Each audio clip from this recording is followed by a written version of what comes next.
Okay, so today we're going to go ahead and do a tensioner on a 2013 Honda Accord. It has about 99,000 miles on it, and it started to sound like it had a power steering pump when it doesn't. So it's idler pulley that's on the tensioner that went bad, but the cost is equivalent to basically just replacing the whole assembly, so it's better to do that. Going through some of the tools that you'll need, I have a 12 millimeter socket, 8 millimeter hex head there, and fulcrum that I like to use when I need some extra extension, 17-inch crescent wrench, and so on and so forth. This is the part number for what you'll be looking for. I kind of have to jump through here a lot. It's hard. I lost my cameraman or camera girl halfway through this. I'm pointing to the 8 millimeter bolt, hex bolt that's inside there. And then down there is a 12 millimeter. So there's your two. And then this outside one, that's what you use to remove the tension from the belt. That's a 17 millimeter. So I'm just going to point to them one more time so you can see all three. And now we're going to go ahead and see this from the bottom. And that's where the little hydraulic part is. And that's what puts tension on the belt. That's the 12 millimeter. So you can see it from both directions. Okay, so now I'm going to go ahead and remove tension from the belt, but I was using a different tool here, so I just want to show you guys this. In order to get some of these on there, you see how I had to pull all the way forward, and you're going to see me run into a problem real fast here, because as soon as I release tension from the belt, it runs right into there.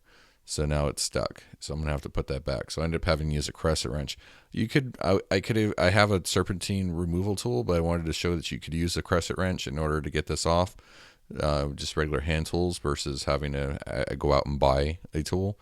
The tension that it holds on there is not a ton. I mean, you got to be pretty strong, but it's not overwhelmingly hard to pull the tension. You could also just get anything with a long bar on it would help, but even a crescent wrench will remove the tension from the belt.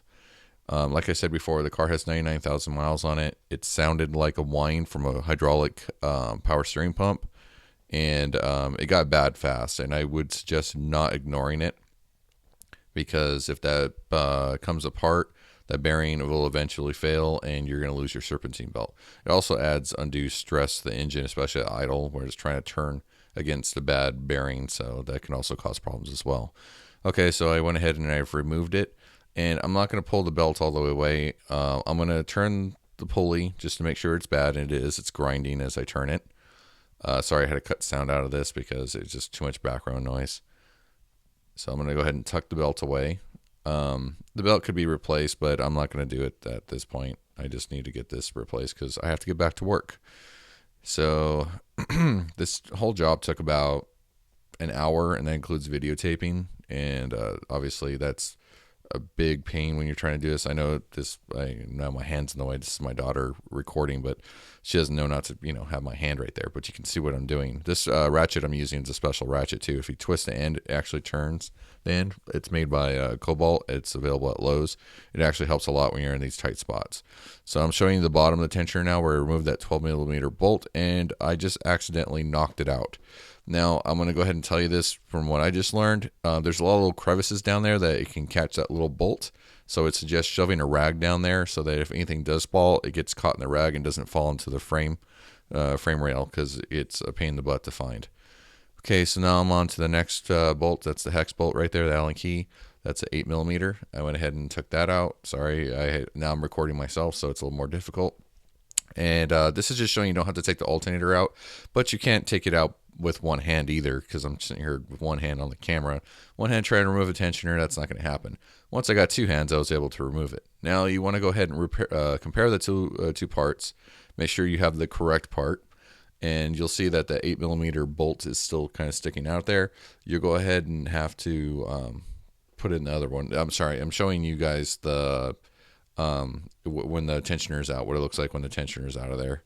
But I'll go back here in just a second and show you that you have to take that 8 millimeter hex bolt out, or Allen key bolt, and put it into the new part before trying to put it in, because once you get it in there, it's gonna be very difficult to get that part to get that bolt in there.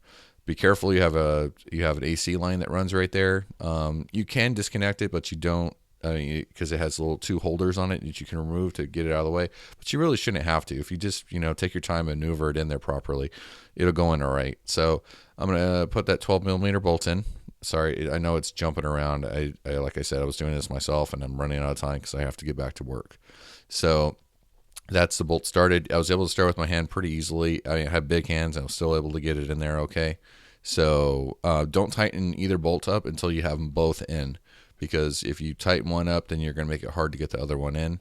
So just make sure you do that. So both bolts are in, they're tightened.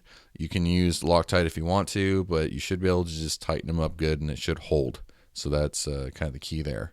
So now I've put the belt back on. Just make sure that you make sure the pathing is correct. If it's too loose or too tight, then you should know that something's either caught or not laid in properly. So just make sure to keep checking your belt. I can't give you a good view of this because I did not take the wheel off. I did put the car in jack stands because I had to, because I dropped the bolt. If I hadn't, I probably could have done it with the car on the ground, but I dropped the bolt like an idiot.